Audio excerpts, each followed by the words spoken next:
क्या कसूर बता दे तू, दिए क्यों गम इतने बता दे तू, हाय रब्बा मेरे। ये मिसअंडरस्टैंडिंग मेरी जिंदगी का हिस्सा बन चुकी है।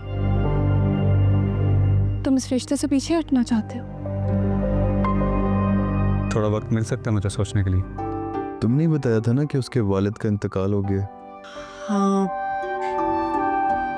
उसके बाद वो काफी डिस्टर्ब रहने लगी थी।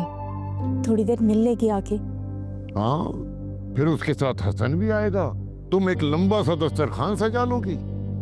अरे आ गई शादी पे इतने पैसे खर्च हो गए हैं।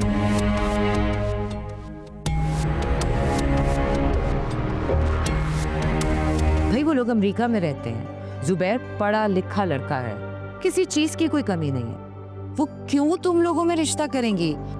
अगर अंबर को पता चल गया ना तो वो मुझे खूब बोलेगी। वो क्यों बोलेगी? यही कि मैं उसके हस्बैंड से फेवर लेती हूँ। अगर उसे पता चलेगा तो बोलेगी ना। हाय रब्बा क्या कसूर